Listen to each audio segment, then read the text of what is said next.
नमस्ते, मेरा नाम सिद्धांत है और दी लल्लन टॉप की जो यात्रा है, चुनावी यात्रा, उसमें हम महाराजगंज में आ चुके हैं। महाराजगंज तराई का इलाका, और ये बड़ी बहस की बात हो गई थी आज हमारे यहाँ होटल में कि इस जगह का नाम महाराजगंज है कि या महाराजगंज पर नहीं, सही क्या है? महाराजगंज है।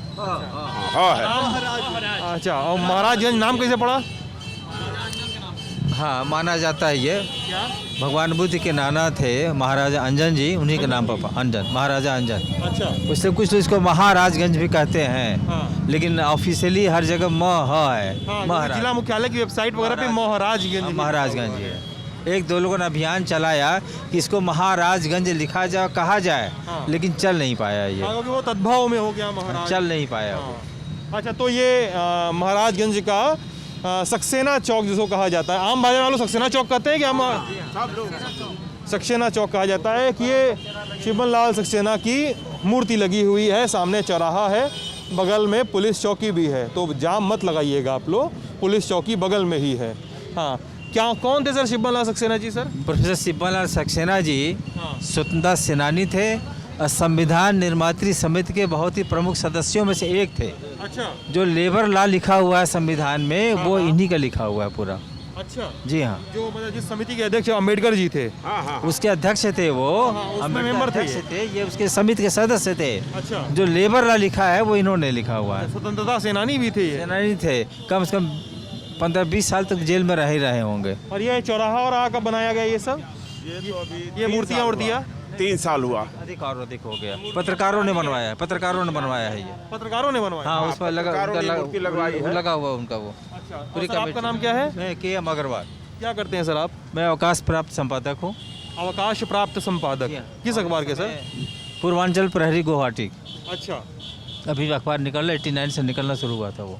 अच्छा, अब यहाँ पे ही सेटल हैं? मैं यहीं पर आ गया। रहने वाले यहीं के? हाँ, और आम आदमी पार्टी का जिला महासचिव। अच्छा, ये वाला बाद में बताना था क्या? नहीं, आम आदमी दोनों पार्टी बातें बताना है ना, अच्छा, फिर दोनों ठीक है से सर। जुड़ा आप कैसे बात करेंगे? एक पत्रकार की तरह बात करेंगे कि आम आदमी पार्टी के कार्यकर्ता के रूप में बात करेंगे? जिस तरह से प्रश्न करेंगे उसका हम उत्तर दे देंगे आपको। नहीं, मुझे लगता है कि अगर आप पत्रकार की तरह बात करेंगे तो मैं बहुत छोटा हूँ उम्र में और अनुभव में भी आपसे, तो मुझे लगता है कि आपसे सीखने का और ज़मीन को थोड़ा और करीब से जानने का मौका मुझे मिलेगा अगर आप एक पत्रकार की तरह बात करेंगे। तो पार्टी की तरफ से बात करने वाले लोग बहुत ज़्यादा मिलेंगे मुझे यहाँ पे।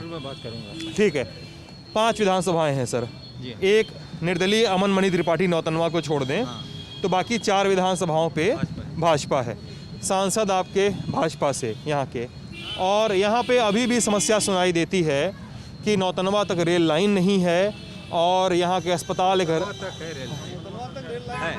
महाराजगंज में नहीं, सॉरी, हाँ, महाराजगंज में नहीं है, रेल लाइन नहीं है।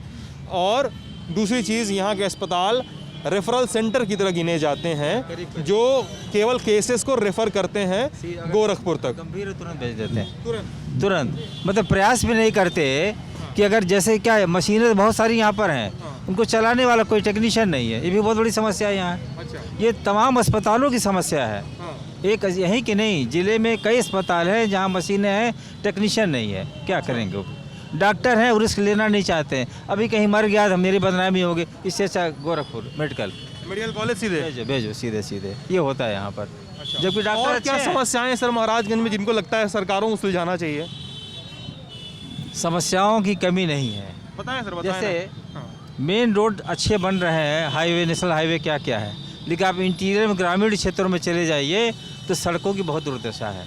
अच्छा, बहुत ही दुर्दशा सड़कों की है। अच्छा, और आप बोल रहे थे समस्याएं गिनते शिक्षा की, प्राइमरी स्कूल सरकारी आप चले जाइए क्या स्थिति है। अब थोड़ा सा सुधार दिखाई दे रहा, वो सुधार क्या है, रंगाई पुताई उस पर हो गई है। अच्छा, रंगाई पुताई हो गई। अखबारों में रोजाना आता है कि BSA ने आज जांच किया, इतने स्कूलों में 12 टीचर अनुपस्थित पाए गए। मतलब रोजाना है, एक्शन हो रहा है उन पर, तनख्वाह रोक दिया जाता है, फिर भी अनुपस्थित। क्यों? शिक्षा की स्थिति बहुत ख़राब है। मतलब सरकारी जो 8th क्लास तक के हैं, जूनियर हाई स्कूल की स्थिति बहुत ख़राब है। ये कब से खराब चली आ रही है? ये बहुत सालों से, ऐसा नहीं कि सिर्फ भाजपा के पीरियड में हुआ, उसके पहले से भी है। पहले से भी था, अखिलेश की सरकार में भी, मायावती की सरकार में भी, मुलायम सरकार में थी, भाजपा की सरकार में भी कोई सुधार नहीं हुआ। सुधार के नाम पर रंगाई पुताई हुई है बस। सुधार के नाम पे रंगाई पुताई। सर क्या बोल रहे थे, क्या नाम है और आपका? मॉडल के रूप में एक दो स्कूलों को थोड़ा सा कुर्सी में लगा के ठीक कर दिया गया है, उसी की तस्वीर खींच खींच के अखबारों में डाल दिया जाता है। अच्छा सर बताएं, क्या नाम है आपका? पशुपतिनाथ गुप्त। हाँ जी, क्या करते हैं सर आप?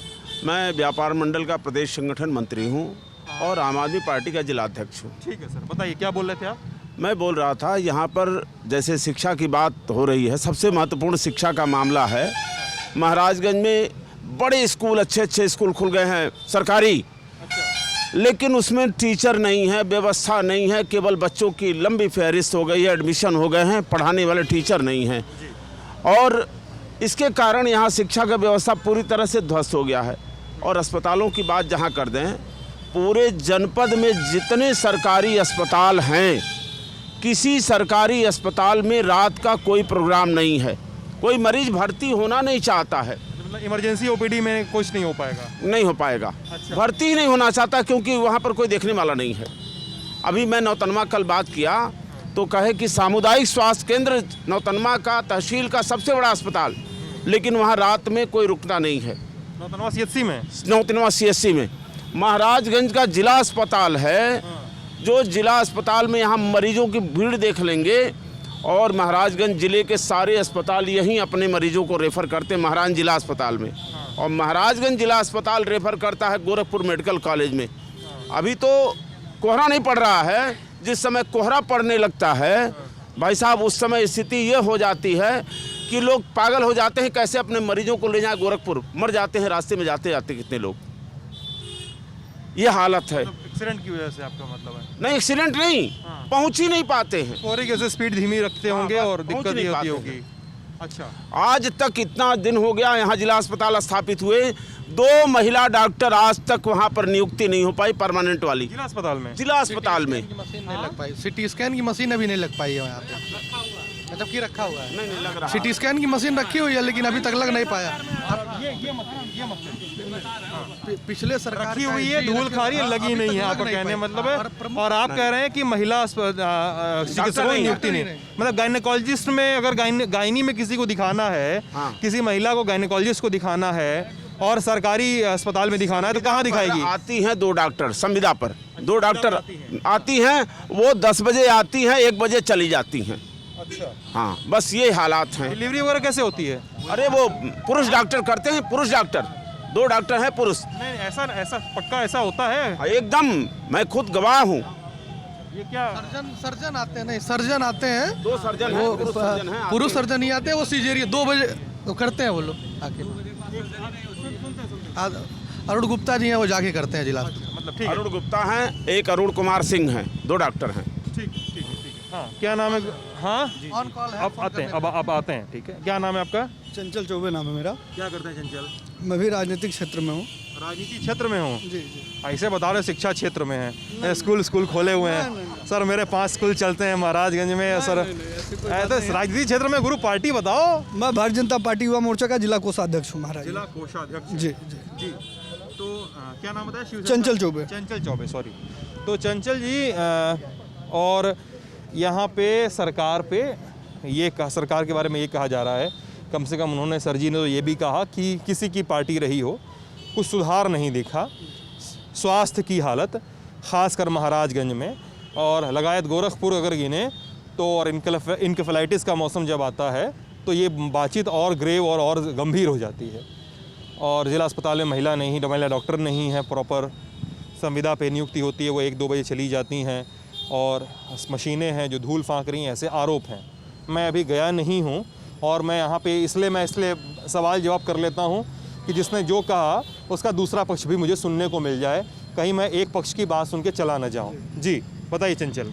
तमाम लोग हैं, अपने अपने सब जो बात होगी वही कहना। मैं बात यही बता रहा हूँ आपको। सबके अपने अपने विचार हैं, अपनी अपनी पार्टियाँ हैं, अपने अपने लोगों का अपनी अपनी बात रखना है, अपनी अपनी पार्टियों। आप भी वही करेंगे? मैं भी वही करूँगा। अब इन्होंने बताया कि अस्पताल के बारे में, अस्पताल यहाँ 300 बेड का अस्पताल, एक प्राइवेट है केएमसी। अच्छा।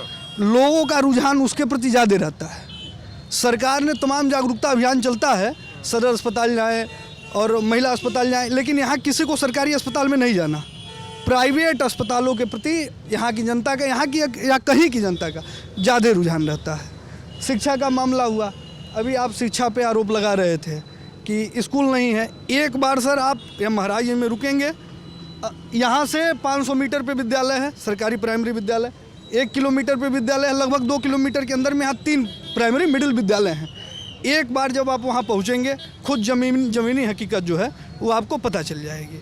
बीएसए का छापा हुआ पड़ता रहता है। बीएसए का छापा, अधिकारी हैं, अधिकारी टाइट हैं इस शासन में। अच्छा, उनके ऊपर कब गाज गिर जाए, अपने ऊपर गाज ना गिरे, उससे बचने के लिए जिलाधिकारी महोदय हमारे हर दूसरे तीसरे दिन हर किसी न किसी मिडिल स्कूल में जाते रहते हैं, रूटीन चेकिंग करते रहते हैं, और कहीं भी कोई खामी होती है तो उस पर तुरंत कार्रवाई इस सरकार में होती है। पिछले सरकारों की तरह लीपा पोती वाला काम इस सरकार में नहीं है। विकास रोजगार की बात है, अभी गोरखपुर में एम्स चालू हो गया, आप भी रहे होंगे, आपने भी रिपोर्टिंग की होगी। 11,000 लोग वहाँ नौकरी करने जा रहे हैं ऑलरेडी। 11,000 लोग नौकरी वहाँ कर रहे हैं।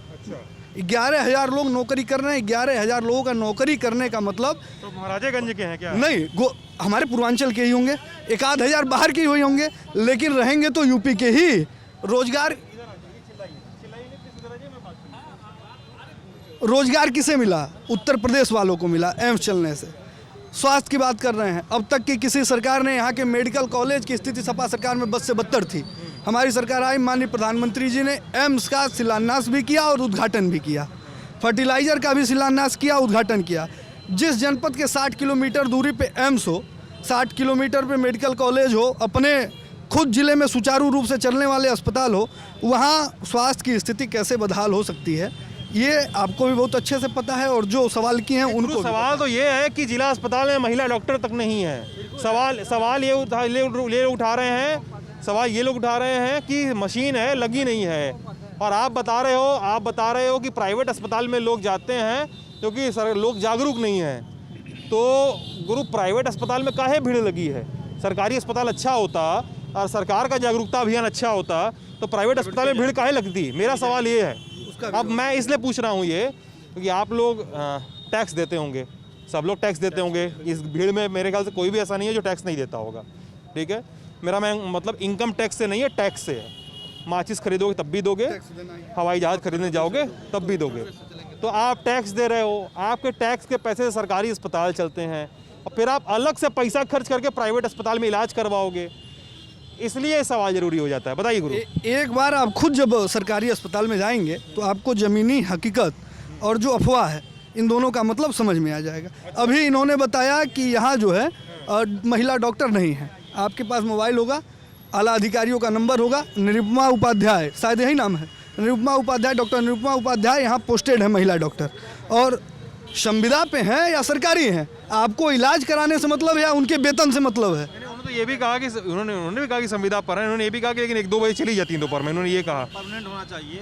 नहीं, परमानेंट हमारे ख्याल से, नाम तो मुझे नहीं पता, लेकिन परमानेंट डॉक्टर की भी पोस्टिंग है। चूँकि एक महिला डॉक्टर से अस्पताल नहीं चल सकता, नाम मुझे क्लियर नहीं है, लेकिन 2-3 महिला डॉक्टरें भी वहाँ उपस्थित रहती हैं, एनी टाइम एनी हावर। और गाँव की रात की सड़क खराब है, लोग बता रहे हैं वो। अब यहाँ रेलवे की सबसे बड़ी समस्या है। जैसे व्यापार के दृष्टिकोण से हमारा महाराजगंज जो तहसील है वो सबसे पिछड़ा हुआ है। यहाँ अगर रेलवे आ जाए, सांसद जी भी हमारे केंद्र में मंत्री हैं, भाजपा की सरकार केंद्र में भी है, और राज्य मंत्री चौधरी जी। हाँ, और बहुत बड़ी पोस्ट होती है वित्त राज्य मंत्री की। अगर सांसद जी पहल कर दें तो इस बार जरूर ट्रेन आ जानी चाहिए, और ट्रेन आएगी तभी हमारे महाराजगंज सदर का विकास हो पाएगा। नहीं तो हम सबसे पिछड़े हुए हैं। और तहसील फरिंदा आप चले जाइए, वहाँ ट्रेन है, घुगली चले जाइए, वहाँ ट्रेन है, नौतनवा चले जाइए, वहाँ ट्रेन है, हर जगह ट्रेन है। लेकिन बीच में महाराजगंज में हेडक्वार्टर है महाराजगंज, लेकिन यहाँ ट्रेन नहीं है। आप 8 बजे के बाद गोरखपुर यहाँ से नहीं जा सकते हैं, अगर बस 8:30 बजे तक मिलते हैं यहाँ। तो अच्छी है, लेकिन सड़क अच्छी है, लेकिन 8:30 बजे के बाद आप गोरखपुर नहीं जा पाएंगे जी। 8:30 बजे के बाद एक भी बसें नहीं है, कोई साधन नहीं है, और ट्रेन अगर रहेगा तो हमारा महाराजगंज बहुत आगे जाएगा। 8 बजे के बाद बस नहीं है यहाँ से? क्या बिल्कुल बस है, जाती है, बिल्कुल बस मिलती है आपको। क्या बोल रहे हैं? बस मिलती है। आप क्या नाम है आपका सर? मैं आकाश श्रीवास्तव हूँ। आकाश जी, बताइए जी। बस पार्टी वार्टी से हैं? जी, मैं हिंदू युवा वाहिनी के नगर संयोजक हूँ, सभासद। हिंदू युवा वाहिनी, हाँ बताइए जी। आपने बताया कि बस नहीं मिलती है। हिंदू युवा वाहिनी, आपसे एक सवाल है मेरा, एक अलग से पूछेंगे जी, बताओ सवाल। बस पे बताइए। बस मिलती है। 8 बजे के बाद भी? हाँ 9 बजे तक बस चलती है यहाँ पे। 9 बजे चलती है और 9 से सुबह 7 बजे तक? नहीं 6 बजे सुबह 6 बजे बजे के बाद लग जाती है। 9 से 5 नहीं चलती है बस रात हाँ, भर? जैसे रात में कोई ऐसा कोई व्यक्ति होता नहीं है कि रात में कोई कार्य हो। हाँ। हमेशा जो व्यक्ति कोई काम के रुचि होते हैं वो सुबह जाते हैं टाइम से, हाँ। और रात में कोई ऐसा कोई होता नहीं है। अगर रात में अगर इमरजेंसी सेवा होती है तो 108 नंबर डायल होता है, इमरजेंसी एम्बुलेंस, उसमें लोग जाते हैं। बाकी अदरवाइज अगर किसी को जाना होता है तो अपना गाड़ी स्वयं होता है, ले लेता है। बाकी अगर बहुत इमरजेंसी होती है तो एम्बुलेंस है उसके लिए, बाकी और कोई इमरजेंसी है तो अपना गाड़ी ले लेगा। हाँ तो बात ये भी है ना यार, अगर इमरजेंसी, उसके लिए एम्बुलेंस है। वही मैं कह रहा हूँ, अगर इमरजेंसी है तो एम्बुलेंस से तो जाओगे कि बस से जाओगे आप? पकड़नी हो गोरखपुर से कहीं जाने के लिए 2 बजे की अगर ट्रेन पकड़नी हो रात की, तो फिर हम कैसे पकड़ेंगे आप बताइए? नहीं 8:30 बजे का बस 9 बजे बस पकड़िए आप, आराम से पहुँचिए गोरखपुर। 2 बजे ट्रेन है तो 9 बजे बस पकड़ लो। कर लेंगे ना फिर जिस चौराहे पर आप खड़े हैं, जिस चौराहे पर आप खड़े हैं, जिस चौराहे पर आप खड़े हैं, पूरे नगर का पानी का नला बंद हो गया है। 3 साल हो गया, 3 साल हो गया, 3 साल हो गया ये नाला बंद है। ये इधर जितने मोहल्ले हैं नगर पालिका के, सारा पानी सारे मोहल्लों में जज्ब हो रहा है। 3 साल से केवल ये मकान न बनने की वजह से, नाला न होने के कारण यहाँ का गंदा पानी बलिया नाले में गिर नहीं रहा है। और सारे लोग पूरे मोहल्ले के, बरसात में वो हालत थी, यहाँ का कोतवाली पानी से भरा हुआ था, पूरा कोतवाली, ये पूरे मोहल्ले सब पानी से भरे हुए थे, पूरा नगर पालिका डूबा हुआ था। नगर पालिका अध्यक्ष कौन है यहाँ पे? यहाँ कृष्ण गोपाल जायसवाल जी हैं, भाजपा के हैं। भाजपा से हैं वो? यहाँ भाजपा के सभासद से लेकर के नगर पालिका अध्यक्ष, जिला पंचायत अध्यक्ष, ब्लॉक प्रमुख, विधायक, सांसद, मतलब कोई चीज दूसरा कोई है ही नहीं है। क्या नाम है आपका? मैं अनिल कुमार गुप्ता हूँ। मैं एक RTI एक्टिविस्ट हूँ ऑलरेडी, और मैं किसी पार्टी से पक्ष की बात नहीं करूँगा महोदय। मैं 2 मुद्दे पे बात करूँगा। पहला मुद्दा ये है कि इन्होंने जैसे बात किया, इन्होंने किया है, लेकिन ये जो प्रॉब्लम है वो NS से है। NS नेशनल हाईवे जो आपका अधूरा है। इसमें देखिए यहाँ पे जितने प्रतिनिधि हैं, मैं सबकी बात बता रहा हूँ, सब हर एक पार्टी के लोग आते जाते हैं इस सड़क पे। और इस सड़क पे शुरुआत जब 2 साल पहले बना, तो इसका सुनिएगा ध्यान से कि DPR बना पहले, उसके बाद में जो आप क्या नाम आपका वित्तीय स्वीकृति हुआ, NOC लिया गया, सारी चीज़ें टेंडर हुई। उसके बाद में कितने बड़े यहाँ अधिकारी भ्रष्ट हैं और कितने सरकार लापरवाही, और यहाँ विपक्ष भी लापरवाही में मानूंगा। किसी ने आवाज़ नहीं उठाया कि ये सारे उस इंजीनियरों पे कार्रवाई होना चाहिए जो बिल्डिंग अभी तक सड़कें जो अधूरी है और टाइम बाउंड भी खत्म हो गया है। किसी भी पक्ष ने नहीं आवाज़ उठाया कि सड़क क्यों इस तरह से है। मैं वो पूछना चाहता हूँ, मैं विपक्ष की बात नहीं कर रहा हूँ, सरकार में जो बैठे हैं भ्रष्ट अधिकारी, उन पे कार्रवाई नहीं हुई है अभी भी। जो है इतने मतलब करोड़ों अरबों की पैसे ब्लॉक पड़े हुए हैं। कब टेंडर पास हुआ था सर? ये सर 3 साल पहले। 3 साल पहले? जी सर। वो 3 साल पहले लटका हुआ है मामला? 3 साल से लटका हुआ है, आप देख सकते हैं। अच्छा मैं ये नहीं कह रहा हूँ कि जो है ये सरकार बुरी है, मैं सबकी बात बता रहा हूँ। सबकी जिम्मेदारी नहीं है क्या? सपा बसपा सारे नेताओं की जिम्मेदारी, सभी लोग प्रतिनिधि यहाँ पे। किसी ने आवाज़ नहीं उठाया, सड़क पेंडिंग पड़ा है अरबों रुपए। 1 मिनट सर कह लीजिए। उसके बाद जो है सारे लोगों ने आवाज़ उठाया, आम आदमी ने उठाया, ठीक है। सरकार ने बिल्कुल नहीं सुना अधिकारियों, एक भ्रष्ट अधिकारी अभी वो पेंडेंसी छोड़े हुए हैं। दूसरा मैं कहना चाह रहा हूँ सरकार के कि यहाँ जितने भ्रष्टाचारी मिल रहे हैं एक नॉर्मल आदमी के खिलाफ, सरकार योगी जी का बुलडोजर तैयार है। योगी जी का बुलडोजर सिर्फ उन्हीं पर तैयार है जो आम लोग हैं, आम लोगों के लिए, यानी जो छोटे मोटे उसमें आरोपी हैं। ध्यान रखिएगा सर, छोटे मोटे। जी सर। अच्छा, जैसे मान लीजिए, जैसे मैं छोटा उदाहरण दे रहा हूँ, रुक जाइए सर, छोटा उदाहरण दे रहा हूँ, रुक जाइए। अभी आप पेपर लीक आपने सुना होगा, 2 हफ्ते 3 हफ्ते पहले की बात है। इसमें बड़े बड़े अफसर इन्वॉल्व हैं, इतने बड़े, सबने देखा, सब जानते थे। लेकिन एक आम जो साल भर छोटा मोटा जो इन्होंने पेपर को इधर उधर किया, उसके बुलडोजर रातों रात उसके घर को जब्त कर दिया, तोड़ दिया। मैं ये कहना चाह रहा हूँ कि बुलडोजर तैयार है तो सभी अफसरों, जो अफसर जिम्मेदार हैं, उन पे बुलडोजर चलना चाहिए था। मैं ये कहना चाहूँगा सर। लेकिन अनिल जी नाम है ना आपका? जी सर। अनिल जी, एक मेरे ख्याल से यहाँ पे एक चीज़ समझनी चाहिए जी सर, और मैं बात करना चाह रहा जी। हूँ कि मुख्तार अंसारी, अतीक अहमद और खान मुबारक सिद्धार्थनगर वाला, इनको आप क्या अम्बेडकर नगर का, हाँ अम्बेडकर नगर का, माफ़ करिएगा, तो इनको नहीं छोटे मोटे मैं ये आम नहीं कह आदमी, रहा जो आरोपी हो तो चल ही रहा है। मतलब मेरा सर 1 मिनट रुक जाइए, अरे रुक जाइए भाई, रुके सर। यहाँ देखिए मेरे पास सूचियाँ भी कुछ हैं। देखिए यहाँ पे मैं ये नहीं कह रहा जो आतंकवादी जो है, दुष्ट हैं, माफिया हो तो सही है, लेकिन जितने भ्रष्टाचार में लिप्त हैं, जितने पेपर, कोई नया पेपर तो लीकेज नहीं हुआ सर ना, उससे पहले बहुत सारे हुए हैं, वही हर साल होते रहते हैं। तो मैं ये कहना चाह रहा कि जो अभिभागाध्यक्ष वहाँ है उस पर क्यों नहीं बुलडोजर चलता ये है? बताइए हमको। जी सर। मेरी एक सामान्य ज्ञान की क्वेरी है, मेरे ख्याल से और भी लोग समझना चाहेंगे। जी। आप एक आरटीआई कार्यकर्ता हैं। जी सर। और ये एक जिज्ञासा है मेरी, इसको बुरा मत पर्सनली मत लीजिएगा। एक आरटीआई कार्यकर्ता मतलब आरटीआई फाइल करना तो 10-11 रुपए लगते हैं आपके, और आरटीआई फाइल करने उसके रिप्लाई से कुछ होता तो होगा नहीं, कोई ऐसे पैसे तो नहीं मिलते होंगे, तो कैसे घर चलता है? आप सुन लीजिए, नहीं हम लोग का एक और भी काम है और बिजनेस भी है, धंधे भी हैं अलग से। अब मैं बता दूं आपको, यहाँ 2-2 करोड़ रिकवरी कराया हूँ, 2-2 करोड़ रिकवरी। बहुत सारे 6 मुकदमे सरकार ने कर रखा हम पे, हमारे सारे हाथ बांधे हुए हैं, कई मुकदमे हैं। अभी मैंने 1 दर्जन जनहित याचिकाएँ कर रखा हूँ। एक जनहित याचिका में सीजे सर के वहाँ लटका हुआ है, यहाँ पर अभी पेंडिंग है, 3 बार हो चुका है। जितने न्यूज़ पोर्टल हैं फर्जी पूरे यूपी के लिए, उस पर लगा हुआ है। मैं बहुत यहाँ पर काम करता हूँ, सारे लोग जानते हैं, लेकिन इस सरकार में 2-3 मुकदमे मुझ पे हुए हैं रोकने के लिए। कोई सरकार में? बिल्कुल, और सारे मेरे हाथ बांधे हुए हैं। अब क्या मुकदमा, किस चीज़ का मुकदमा है? जैसे मान लगी है? जैसे धारा है कि बस वही अधिकारी क्या करते हैं, जबकि जांच कराऊंगा तो ये काम में बाधा, पैसा मांगना, 3 गए। अब सुनिए, उसके बाद गुंडा एक्ट, बुलडोजर चल सकता है, क्या पता है? नहीं, बिल्कुल सही है। आप बताइए। तो मुझ पर 4-5 मुकदमे कर सकते हैं। अच्छा ठीक है, मुकदमे यहाँ पे जी। कई राज्यों में हम लोग आरटीआई एक्टिविस्टों पर हमले भी सुने हमने। नहीं हुई, बाकी सब हो चुका है मेरा। ठीक है, अब एक सवाल ये है कि आरटीआई, अगर आपको लल्लन टॉप के दर्शकों को ये बताना हो कि किसी को आरटीआई दायर करनी है और आरटीआई एक्ट में संशोधन के बाद अगर क्या कुछ बदला है तो क्या बताएंगे? आरटीआई दायर कैसे की जाती है, बता दिए 2 मिनट में।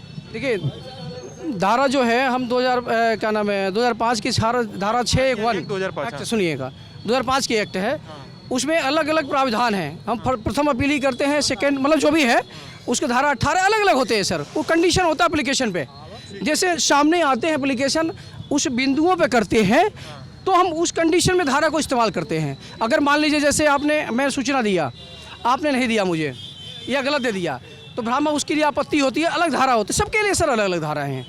और अब आइए, जैसे आपने कहा अमेंडमेंट उन्होंने कमज़ोर बनाया है, तो मुझे अभी तक महसूस नहीं हुआ। ये नहीं कहा कमजोर बनाया, मैंने बोला क्या बदलाव हुए हैं? बदलाव देखिए मुझे महसूस नहीं हुआ, बदलाव तो बहुत हुए हैं, लेकिन मुझे महसूस नहीं हुआ। आरटीआई आसानी से जवाब अगर मिल जाता है? सर मिल जाता है, बहुत सारे मिल जाते हैं मुझे। हाँ, मैक्सिमम मिल जाते होंगे, अब हमको नहीं पता। माइक घूम गया इनकी तरफ। इनकी भावनाओं को देख करके मैंने कहा। नहीं पूछे, अभी देखिए क्या नाम है आपका? सर जितेंद्र कुमार यादव नाम है। सर अब बात करेंगे जितेंद्र की, क्या करते हैं? मैं जिला उपाध्यक्ष हूँ समाजवादी पार्टी का। समाजवादी पार्टी के जिला उपाध्यक्ष हैं। कमेंट करेंगे। अच्छा, हाँ, कोई बात नहीं, कमेंट के लिए रेडी रहिए। अरे आएंगे भैया, उधर ही थे अभी, आप अभी आए तो आपको लग रहा है कि मौका नहीं मिला ना। तो एक अभी आप लोगों में से किसी ने चिल्लाया केशव प्रसाद मौर्य का नाम। जी मैं चिल्लाया था। अच्छा, आप नहीं थे? ये आप थे? हाँ। क्या नाम है आपका? तसव्वुर हुसैन। तसव्वुर? जी तसव्वुर हुसैन। तसव्वुर हुसैन जी। तसव्वुर जी, क्या करते हैं आप? और सामाजिक कार्यकर्ता भी हूँ, राजनीतिक व्यक्ति भी हूँ। और राजनीतिक क्षेत्र वाला जवाब मत दीजिए उनकी तरह, करते क्या हैं ये बताइए। सामाजिक कार्यकर्ता के साथ साथ राजनीति से भी संबंध रखता हूँ। समाजवादी पार्टी। अब आइए ना लाइन। हाँ, आ गए, लाइन पे आ गए। आप केशव प्रसाद मौर्य का नाम पता नहीं क्यों बहस में ले रहे थे, मुझे सुनाई दिया। नहीं, वो बहस में लेने का मतलब ये रहता है ना कि जब हमको संविधान समानता का अधिकार देता है, तो जितना ताकत आपको है उतना ही ताकत मुझे भी है। अगर मैं कानून दोहरे मापदंड से किसी को एक तर्क में रख के उसका फैसला लेता है तो वो गलत होता है। अगर मैं बात बताइए, आप जा रहे हैं, मुझे संविधान बता रहे हैं। पहुंच रहे हैं, वहाँ तक पहुंचने देंगे। मैं वहाँ तक पहुँचेंगे तब ना। जैसे जब नोटिस मिलता है कोर्ट का, माननीय न्यायालय का, तो इन्होंने अवैध कब्जा किया है, लेकिन एक बार केशव मौर्य पे आज के समाचार पत्र उप मुख्यमंत्री क्या है समाचार? चलिए बताइए, मान लीजिए मैंने नहीं पढ़ा, बताइए क्या घटना है? कि उन्होंने अवैध कब्जे वाली मामला है, नोटिस मिली है कोर्ट की। अच्छा, हाँ। कहाँ पे किया है? कहाँ पे? मतलब जिला प्रदेश कहाँ पे? जिला प्रदेश तो प्रदेश की ही मामला ना है। अब देखिए, आप घेर रहे हैं, हम 99 साल लीज पे नहीं जाएंगे, स्थानीय मुद्दा। नहीं जानकारी के लिए पूछ रहा हूं। भाईजान सुनिए, हम गुरु, मैं आपको खींच नहीं रहा हूँ, मैं अपनी जानकारी के लिए पूछ रहा हूँ। हाँ। तो केशव प्रसाद मौर्य वाला मामला थोड़ा निकाल दीजिए, इनको दिखा दिया जाए। और रही बात अब स्थानीय मुद्दे से, अभी मैं केशव प्रसाद मौर्य पे आ रहा हूँ। केशव प्रसाद मौर्य हम बताइए, वहाँ पे अभी चल रहा हूँ, निकलवा रहा हूँ ना, निकलवा के आपको डिटेल दे रहा हूँ। क्योंकि देखिए आज के दौर में सूचना तंत्र बड़ी मजबूत है। हम एक झूठ बोलेंगे ना, कमजोर सच बनाम मजबूत झूठ की ये लड़ाई है। और भारतीय जनता पार्टी के लोग कमजोर सच बनाम मजबूत झूठ की लड़ाई में हमेशा झूठ को मजबूती से रख के और सच को दबा रहे हैं। पंकज चौधरी यहाँ के सांसद हैं, वित्त राज्य मंत्री हैं। उन्होंने कहा कि मुझे ताकत दो, मुझे अधिकार दो। भाईजान मैं बता रहा हूँ, मुझे ताकत दो, मुझे अधिकार दो, मैं रेल लाऊंगा। लेकिन जिस गांव में वह निवास करते हैं, धनेवा धनेई में, उस गांव के प्राथमिक विद्यालय में हैंडपंप नहीं है। भाईजान, जिस ग्राम सभा में सांसद पंकज चौधरी निवास करते हैं, उस गांव में के प्राथमिक विद्यालय में हैंडपंप नहीं है। अब बताइए, वहाँ पे शुद्ध पेयजल के लिए आज तक पानी की टंकी नहीं लगी है। धनेवा धनेई ग्राम सभा में आप चले जाइए, शुद्ध पेयजल वहाँ मुहैया नहीं हो पाता है। लोग किस तरह से आरओ वाली जो व्यवस्था है वहाँ से 20 रुपया 25 रुपया दे के एक जार मंगवाते हैं और पानी पीते हैं। तमाम लोग हैं, जाके पता कर लीजिए। मात्र हाँ, यहाँ पे तमाम लोग धनेवा धनेई से ताल्लुक़ रखने वाले लोग हैं। वहाँ की अरे हम बता रहे हैं भाई, बता रहे हैं। अरे हैंडपंप नहीं लगवा पा रहे हैं प्राथमिक विद्यालय में। मैं इधर आता हूँ तब से। पंकज चौधरी साहब, और रेल लाएंगे। देखिए, अभी तक हमारे तमाम साथी कह रहे थे, एक साथी हमारे भारतीय जनता पार्टी के कह रहे थे कि 11,000 लोगों को रोजगार मिला है गोरखपुर में। पहले तो ये क्लियर कर दें कि रोजगार कहाँ गोरखनाथ मंदिर में मिला है कि गीडा में मिला है। एम्स बता रहे थे, एम्स बता रहे थे, एम्स में एम्स बोल रहे थे, फर्टिलाइजर बता रहे थे। फर्टिलाइजर का फोटो का उद्घाटन हुआ है, लोकार्पण हुआ है, फर्टिलाइजर तो कंप्लीट हुआ नहीं। तो उसमें रोजगार कब मिल गया, कब वैकेंसी निकल गई। ये तो मतलब क्या नाम है आपका, क्या नाम है आपका? जितेंद्र कुमार यादव। हाँ, जितेंद्र, मतलब ये तर्क तो वो भी देंगे क्या? कि यार आपकी सरकार, जब सपा की सरकार थी तो उन्होंने उद्घाटन किया, लेकिन बीजेपी ने कंप्लीट कर दिया रोड करेगा पूर्वांचल एक्सप्रेसवे का। मतलब वो भी वो तर्क देंगे। कौन सा रोड नहीं बना था? मतलब पूर्वांचल एक्सप्रेस जिसका उद्घाटन हुआ, कौन सा रोड? उद्घाटन लोकार्पण में अंतर होता है? समय लगेगा ना। नहीं, लोकार्पण में अंतर, उद्घाटन लोकार्पण एक होता है क्या? तो उनसे पूछ उद्घाटन लीजिए जो खाद वहाँ से निर्मित नहीं, एक खाद मिनट की बोरी पे क्या लिखा रहेगा, एक मिनट बता देंगे। उद्घाटन और लोकार्पण में अंतर होता है कि नहीं होता है? पूर्वांचल एक्सप्रेसवे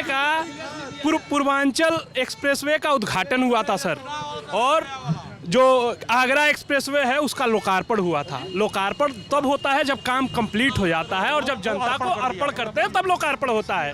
ठीक है। और दूसरी बात, यहाँ पे जितने भी काम हुए इस जनपद में, समाजवादी पार्टी की सरकार में, समाजवादी पार्टी के सरकार में हुआ है। जिला अस्पताल समाजवादी पार्टी की सरकार में बनी है। जिला पंचायत कार्य, महाराजगंज की मैं बात बता रहा हूँ, जिला पंचायत कार्यालय समाजवादी पार्टी की सरकार में बनी है। जिला जेल समाजवादी पार्टी की सरकार में बनी है। 100 बेड का अस्पताल समाजवादी पार्टी की सरकार में बनी है।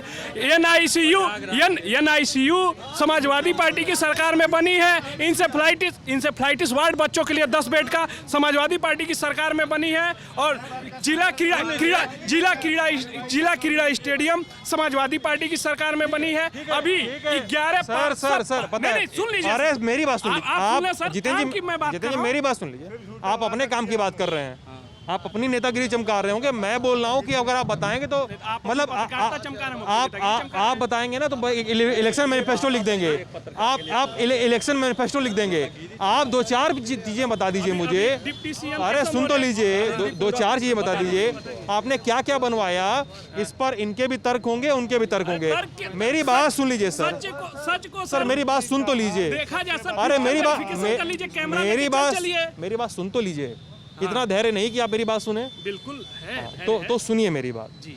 मैं बस इतना कह रहा हूँ कि बात को छोटा रखेंगे और माइक को हाईजैक नहीं करेंगे तो हम सबसे बातचीत कर सकेंगे। मेरा कोई नेता यहाँ पे ना रहे, मैं बहुत खुश रहूँगा। मुझे यहाँ पे आम लोग रहे, मैं ज़्यादा खुश रहूँगा उनसे बात करने में। यहाँ पे कोई भी नेता है, किसी को सुन लीजिए प्लीज, कोई भी नेता, कोई भी जिला उपाध्यक्ष, कोषाध्यक्ष, अध्यक्ष अगर यहाँ पे है, किसी भी पार्टी से है, अगर जो चाहना चाहे चला जाए, उनकी मर्जी। यहाँ पे लोग रहेंगे, मैं लोगों से बात करूंगा। इसलिए मैं कह रहा हूँ नेता अपनी बात छोटी रखे, आम जन जो है वो ज्यादा बोलने, मुझे कोई दिक्कत नहीं सुनने में। ठीक है सर। अब मैं इधर आता हूँ। प्रयागराज के हाई कोर्ट ने उनको नोटिस दिया। एक सेकंड, मैं आऊंगा। एक सेकंड आ रहा हूँ। अब बताइए, आराम से, हल्ला नहीं करिए। प्रयागराज आपके पास इलाहाबाद हाई कोर्ट ने डिप्टी सीएम केशव मौर्य जी के खिलाफ को नोटिस दिया है अवैध कब्जे के संबंध में, और 2 जस्टिस लोगों के द्वारा उनको जो है नोटिस दी गई है मकान खाली करने के लिए। विष्णु त्रिपाठी नाम के व्यक्ति ने उनके खिलाफ याचिका दायर की थी जिसमें उनको नोटिस जारी हुई है। यूपी के उप मुख्यमंत्री ने कब्जा कर लिया इससे पहले भी उनके ऊपर दुर्गा पूजा के नाम पे चंदा वसूलने का, झूठा चंदा वसूलने का आरोप लगा है। उनके ऊपर तमाम 11 से अधिक मुकदमे गंभीर धाराओं में हैं। उनके ऊपर बुलडोजर कब चलेगा ये उत्तर प्रदेश की जनता जानना चाहती है, पूछना चाहती है। अच्छा जी। UP deputy CM Keshav Prasad Maurya को हाईकोर्ट का नोटिस, मकान पर अवैध कब्जा कराने का आरोप। केशव प्रसाद को नोटिस जारी किया है, जवाबी हलफनामा, मतलब नोटिस जारी किया है कि आप हलफनामा, मतलब ये तो वैसी चीज़ है ना। देखो दोस्त, अभी मैं एक चीज़ बता दूं आपको, मैं जब आप कोई जनहित याचिका दायर करते हैं, अनिल जी अगर हों तो मेरी बात पे शायद वो तस्दीक भी कर देंगे, सर आप भी बता सकते हैं। जब आप कोई याचिका दायर करते हैं कोर्ट में या केस दायर करते हैं, आपका केस कोर्ट में जाता है तो वो होता क्या है, कोर्ट ना एक तरफा कार्रवाई कभी नहीं करता है, दूसरी पार्टी को नोटिस देता है कि भाई ऐसा ऐसा केस आया है आपके खिलाफ और आपको इस तारीख तक अपना जवाब सबमिट करना है एफिडेविट के माध्यम से। ये वो हुआ है, ठीक है। अभी सुन तो लीजिए, और अभी केस हुआ है, हम लोग न्यायालय में एक मामला अधीन है।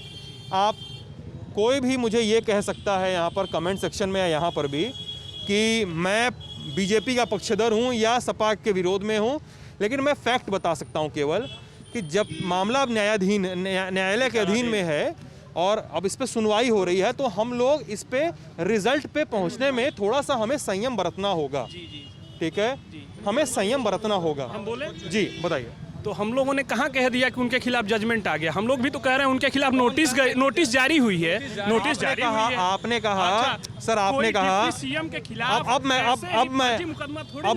मैं कहूँ, आपने कहा आप जितेंद्र जी, आपने कहा कि उनके मकान पर बुलडोजर कब चलेगा, मैंने उस पर ये बात कही है। अब इधर आता हूँ, मेरी बात सुनिए सर। हाँ, मेरी बात सर। क्या नाम है आपका? राकेश गुप्ता मेरा नाम। क्या करते राकेश? मैं कांग्रेस पार्टी से हूँ, यहाँ पे समाज।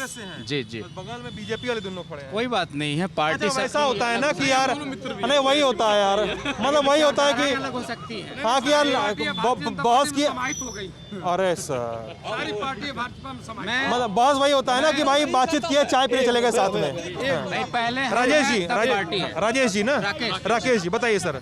सबसे पहले मैं बता दूं, मैं यहाँ स्थानीय मुद्दे पे बात होनी चाहिए कि हमारी जिले की समस्या क्या है। जी बताइए। कांग्रेस पार्टी ने रेलवे की बात हो चुकी है, यहाँ पर अभी जल जमाव की बात हो चुकी है। कर रहा हूँ सर, थोड़ा 2 मिनट सुन लीजिए। महाराजगंज जिला बनाया कांग्रेस पार्टी ने 1989 में से, गोरखपुर को काट के। तो लोग बोल रहे हैं इसने उसने काम किया। जिला में जब से यहाँ पे चुनाव हो रहे हैं, भारतीय जनता पार्टी के सांसद हैं, 5 बार 6 बार से सांसद हैं। मैं उनसे एक ही प्रश्न करना चाहता हूँ, अब तक केंद्र में सरकार नहीं थी, प्रदेश में नहीं थी, अब दोनों जगह हैं, अब वित्त राज्य मंत्री हैं, क्यों रेल नहीं आएगी? 2014 में कांग्रेस पार्टी ने प्रस्ताव भी पास किया, रेलवे का निरीक्षण भी हो गया, सब कुछ हो गया है, अब कब आएगी? और वायदा करके चुनाव भी लड़ा गया। महाराजगंज जिले में रोजगार कितना मिला? यहाँ के लोग अब भी बाहर जा रहे हैं, पलायन कर रहे हैं, ये सब मुद्दे हैं। सरकारी अस्पताल ये बोल रहे हैं कि प्राइवेट में लोग जाना पसंद करते हैं। प्राइवेट में क्यों जाता है कोई? क्योंकि सरकारी में सुविधाएं नहीं मिलती हैं, इसलिए प्राइवेट में जाता है। अपनी जान सबको प्यारी है। शिक्षा क्यों प्राइवेट में जाते हैं लोग? क्योंकि प्राइमरी विद्यालय में आपके टीचर नहीं है, बैठने की सुविधाएं नहीं है, पानी नहीं है, इसलिए लोग जाते हैं। और यहाँ पे जो सड़कों की बात हो रही है, आप मेन सड़क चमकेगा, अंदर जाएंगे नहीं होगा। ये जो हाईवे की बात हो रही है, ये ऐसे रोक के चले गए हैं। इन्होंने कहा विपक्ष ने मुद्दा नहीं उठाया, सबने जाके डीएम साहब से सबसे इसकी बात की, 4 लोगों ने स्टे लेके रखा है, तो उसमें सबकी अहमियत है। तो हमारी जो है यहाँ बस की बात हुई है, सुबह आप 2 घंटा खड़ा रहेंगे तब बस मिलेगा। आखिर क्या कर रही है सरकार? चाहे कोई सरकार रही है, कांग्रेस तो है नहीं यहाँ 32 साल से। हम लोग वादा जो कर रहे हैं वो करेंगे।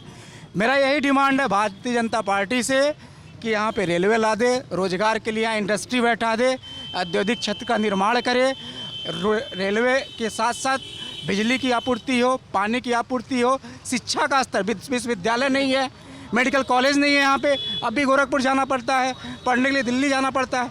क्या यहाँ विश्वविद्यालय नहीं बन सकता है? ये हम लोग की ज़रूरत है, इस पर लोग बात करें। इन उधर उधर की बात करने से कोई मतलब नहीं। जी सबसे पहले आपके मैं बोल रहा हूँ क्या नाम है आपका? राघवेंद्र मिश्रा, मैं भाजपा का नगर का अध्यक्ष हूँ। भाजपा नगर अध्यक्ष जी सर, राघवेंद्र जी बताइए। सबसे पहले तो मैं आपके इस मीडिया के माध्यम से श्रद्धांजलि देना चाहूँगा उन 13-14 सपूतों को। सीडीएस एकदम हमारी भी श्रद्धांजलि है उनके साथ और परिवार का सहानुभूति है। बिल्कुल सर। और अभी तमाम हमारे मित्रों ने, तमाम अन्य पार्टी के लोगों ने तमाम बातें कहीं विकास को लेके, सड़क को लेके, रोड को लेके। अभी हमारे एक आदरणीय बता रहे थे 3 साल पूर्व, 3 साल से टेंडर पास हुआ, अभी पानी लगता है। NH के रोड की बात कर रहे थे। कुछ लोगों ने कहा कि सड़क से अंदर आप जाएंगे तो स्थिति काफ़ी बदहाल है। कुछ लोगों ने कहा पानी लगा मिलता है, पानी लग जाता है, अंदर पे जा रहा है पानी। उनकी बात बिल्कुल ठीक है, लेकिन उनसे ये जरा पूछिए कि क्या 3 वर्ष पूर्व ये शहर, ये नगर क्या इस तरह दिखता था, इस तरह था, या इससे बदतर स्थिति थी? सड़कें इस तरह थी या इससे बद से बदतर स्थिति थी? बिजली इस तरह थी या इससे बद से बदतर स्थिति थी? अभी मेडिकल कॉलेज की बात हुई, अभी एम्स की बात हुई, अभी जिला अस्पताल की बात हुई। आपको पता होना चाहिए कि उत्तर प्रदेश के मुख्यमंत्री योगी आदित्यनाथ जी महाराज प्रत्येक जिलों में मेडिकल कॉलेज बनवाने के लिए व्यवस्था कर रहे हैं। लगभग 58 जिलों में कार्यक्रम चल रहे हैं मेडिकल कॉलेज बनवाने के लिए। उसमें अपने जनपद का भी समय आने वाला है, उस यहाँ भी मेडिकल कॉलेज बनेगा, पहली चीज़। दूसरी चीज़, सपा की सरकार में बार बार पीजीआई का नाम लेकर लोग कहते हैं कि पीजीआई। अरे आपने पीजीआई बनवाया, हम हर जिले में मेडिकल कॉलेज बनवाने की बात कर रहे हैं। हम सड़कों का काम करा रहे हैं, बिजली दे रहे हैं, प्रधानमंत्री आवास जिन गरीबों को छत नहीं मिलता था उनको पक्का मकान दिया जा रहा है, छत वो अपना खुद स्वयं का बनवा रहे हैं। अभी रोडवेज़ की बात की, ये बिल्कुल सही बात है कि 8:30-9 बजे के बाद यहाँ पे बसें नहीं मिलती हैं, लेकिन इनसे ये पूछा जाना चाहिए कि 30 वर्ष हो गया इस जनपद को, इस ज़िले को बने हुए। 2 अक्टूबर सन 1989 को यह जनपद बन के तैयार हुआ। इनसे ये पूछा जाना चाहिए कि क्या भारतीय जनता पार्टी की सरकार 14 वर्षों के बाद यहाँ आई है उत्तर प्रदेश में, 2017 में सरकार बनी, इसके पहले सपा और बसपा की सरकारें थी, उन्होंने क्या किया? जहाँ तक माननीय हमारे सांसद जी की बात इन्होंने किया, 6 बार से अगर वह सांसद हैं तो क्यों हैं? हमने और आपने अकेले तो चुना नहीं, जनता ने चुना। जनता ने क्यों चुना? कुछ तो अच्छा किया होगा उन्होंने, कुछ तो बेहतर किया होगा उन्होंने, जनता ने तभी तो चुना, ऐसे तो चुना नहीं। अगर हमारे नगर पालिका के अध्यक्ष, विधायक, सांसद या क्या बोलते हैं ब्लॉक प्रमुख या फिर जिला पंचायत अध्यक्ष अगर भाजपा के हैं तो हवा में तो है नहीं, पब्लिक के ओर से ही हैं। अभी रोडवेज की बात हो रही थी। मैं भाई साहब, मैं एक बात कहना चाह रहा हूँ भाई साहब, मैं एक बात बताना चाह रहा हूँ। अभी रोडवेज की जो चर्चा हुई, ये सही बात है। सवेरे पहला बस 5:30 बजे यहाँ से निकलता है, 5:30 बजे। आज के ही दिन रोडवेज 6 करोड़ 80 लाख से रोडवेज का शिलान्यास हुआ है। माननीय विधायक जी के कर कमलों द्वारा आज शिलान्यास हुआ, वहाँ पे आप मौके पे जाके देख सकते हैं। अभी इन्होंने काम चल रहा है। अभी इन्होंने जिला अस्पताल में डॉक्टर की बात की, ये ठीक बात है कि डॉक्टर, वो तो बात हो गई, अब ट्रेन की बात करिए। देखिए रेलवे की जहाँ तक बात है, रेलवे के लिए माननीय वित्त राज्य मंत्री जी ने भी अभी प्रयास किया है। हाल ही में मेरी व्यक्तिगत उनसे इस मुद्दे पर बात हुई थी, प्रयास कर रहे हैं। लेकिन जो मुझे जानकारी है, जब रेलवे ने सर्वे किया था तो ये घाटे का सौदा रेलवे नहीं करता है, इसलिए वह कार्य नहीं हो पाया, यही सच्चाई है। आने वाले समय में अरे भाई इतना देखिए अलर्ट की बात जो माननीय प्रधानमंत्री जी ने फर्टिलाइजर के उद्घाटन कार्यक्रम में कहा था, ये सपा की यही रीति और नीति है। आप अक्सर अगर आप सौदा की बात सर, एक तो पहले व्यापार कर रहे हैं आप लोगों के साथ, एक तो पहले चिल्लाना और मुझे खींचना घसीटना बंद करिए। ये दोबारा होगा तो मैं दोबारा होगा। देखिए मुझे देखिए मैं ना मुझे ना कोई दिक्कत नहीं होगी बातचीत बंद करके चले जाने में। मैं आप लोग के बुलावे पर तो आया नहीं हूँ, मैं खुद से आप लोगों से मिलने बातचीत आया हूँ। यहाँ पर अभद्रता होगी तो मैं चला जाऊँगा, मुझे कोई दिक्कत नहीं है बहस को बंद करके जाने में। ठीक है, धैर्य रखिए, सुनिए, आराम से बोलिए, मैं सुनूंगा। क्या बोल रहे हैं आप? सर मैं ये बोलना है आपका? मेरा नाम सतीश चंद्र यादव है। जी और मैं वर्तमान मैं पढ़ाई करता हूँ और मैं JNU, आपने सुना होगा, नई दिल्ली में, मैं वहाँ पे वर्तमान में महासचिव हूँ। मैं JNU में महासचिव हूँ, मैं जनरल सेक्रेटरी में वहाँ का, JNU का और मौजूदा महासचिव हैं? मौजूदा। अच्छा, जी किस पार्टी से हैं? आयशा आयशा से? जी जी जी जी नहीं, कन्हैया आयशा से नहीं था। जी वो मेरे CPI के थे ठीक। जी देखिए, हमारे साथी कह रहे थे कि 2 अक्टूबर 1989 को इस जिले को बनाया गया, लेकिन 1989 से लेकर के 2021 आ गया है। 1989 से लेकर के 2021 आ गया है, लेकिन जिस तरह से यह नगर उस समय था, उसी तरीके से नगर जस का तस आज बना हुआ है। मैं जब छोटा था तो इस नगर में 26 जनवरी और 15 अगस्त को जब फेरियां निकलती थी, 26 जनवरी और 15 अगस्त को जब फेरियां निकलती थी, और जो दुकान में देखता था, देखिए जो दिखता है वो बिकता है। आप नगर में इस चौराहे से चले जाइए, दक्षिण साइड चले जाइए, पूर्व से चल जाइए और पश्चिम से चल जाइए 100 मीटर 2 किलोमीटर, आपको जो बिल्डिंग है आपको दिख जाएगी कि इसमें क्या विकास हुआ है। यहाँ पर इकोनॉमिक एक्टिविटीज़ के लिए जो कार्यक्रम है, कोई भी ऐसा उपाय नहीं किया गया है कि लोग यहाँ पर आजीविका को लेकर के रोजी रोटी कमाएं और उनका जो इनकम है बढ़े, ताकि यहाँ की बिल्डिंगें दिख सकें। आप बिल्डिंग को देख सकते हैं, कोई नहीं कहेगा कि ये जिला है। आप देखिए, एक तल्ले मकान है, आपको रोड पर चल जाइए, आप स्वयं देखिए, आप स्वयं इसका देखिए। 2002 में जो प्रभात फेरियां निकलती थी मैं देखता था, और आज मैं 2021 में जब मैं दिल्ली से लौट करके आता हूँ तो मुझे बहुत ही मायूसी होती है। और साहब, और जो हमारे साथी उन्होंने कहा कि 30 साल तक माननीय पंकज चौधरी जी, जिनका फोटो यहाँ पर लगा हुआ है, वो सांसद रहे हैं। अब बताइए, वो सांसद रहते हुए भी जब चुनाव आता है तो वो दिखते हैं, और जो गोरखपुर का जो मठ है उसके इन्फ्लुएंस में वो चुनाव जीतते हैं, और जीतने बाद गाँव जाते हैं, वो व्यापार करते हैं। उनको इस प्रदेश के इस जिले के जनता से कोई लेना देना नहीं है। यहाँ पर जिला अस्पताल की बात की जा रही थी। देखिए, शिक्षा, स्वास्थ्य और रोजगार 3 आधार होते हैं किसी भी देश के, समाज के, प्रदेश के, जिला के। लेकिन शिक्षा की बात हो रही थी, यहाँ पर कोई कायदे का सरकारी स्कूल नहीं है। यहाँ पे स्वास्थ्य की बात करें तो जो यहाँ पे जो सामुदायिक स्वास्थ्य जो केंद्र है, जो जिला अस्पताल केंद्र है, वहाँ पर जाकर देखिए फर्श टूटा हुआ है, बेड टूटा हुआ है, वहाँ पर डॉक्टर नहीं है, नर्स नहीं है, वहाँ पर कोई कर्मचारी नहीं है। यहाँ पर जो मोर्चरी है उसका किस तरीके से वहाँ पर मतलब AC वहाँ पर नहीं चालू हुआ है, वहाँ पर खड़ा हुआ है। उसके बाद से जो रोजगार की बात करते हैं तो यहाँ पर कोई भी इकोनॉमिक एक्टिविटीज़, कोई फैक्ट्री, कोई बड़ा कारखाना नहीं है, और यहाँ के लोगों को मजबूरन पलायन करना पड़ता है दिल्ली और मुंबई जैसे नगरों में। यहाँ पे मेरा एक सवाल है सतीश आपसे जी। यहाँ पर ये बात होती है कि आप बता रहे हैं इकॉनमी की बात कर रहे हैं, और इस इलाके के बारे में कहा जाता है कि इस इलाके की इकॉनमी बॉर्डर ट्रेड के पे चलती है ज़्यादा। नौतनवा है पास में बॉर्डर है नेपाल का, ये महाराजगंज हो ही गया आपका, तो बॉर्डर ट्रेड से ज़्यादा इकॉनमी चलती है यहाँ की। मतलब इकॉनमी का क्या वही एक साधन है कि कुछ और भी है यहाँ? मैं बता रहा हूँ आपको कि लोगों यहाँ पर जो वो तो है, वो तो मानते हो ना? तो बहुत देखिए, वो किसके बॉर्डर इकोनॉमी किसके लिए है भाई? अगर है तो मानो ना, मतलब मैं ये कह रहा हूँ, मतलब मुझे नहीं लग रहा कि बॉर्डर इकोनॉमी से बहुत। बताइए, नेपाल हमसे गरीब देश है और बॉर्डर इकोनॉमी क्या चलेगा? नेपाल हमारे महाराजन का इकोनॉमी चलाएगा कि भारत चलाएगा नेपाल का? भाई नेपाल के लोग कहें कि हम भारत के करीब हैं और हमारा इकोनॉमी चल रहा है, और हम आज कहेंगे कि हम गरीब देश से हमारा इकोनॉमी चलेगा। मतलब ये उल्टा हो गया। मतलब एक गांव का जो मजदूर है वो किसी मतलब जो सेठ है उससे मजदूर से सेठ का काम चलेगा, उसका रोजी रोटी कमाएगा, कि मजदूर सेठ से रोजी रोटी चलेगा? तो ये तो बात गलत है। यहाँ के लोगों को जो रोजमर्रा का जो काम है, आप इसी चौराहे पे देखेंगे कि रोज आते हैं सुबह को जो मजदूर आते हैं। आपको सुझाव चाहिए आपसे? जी।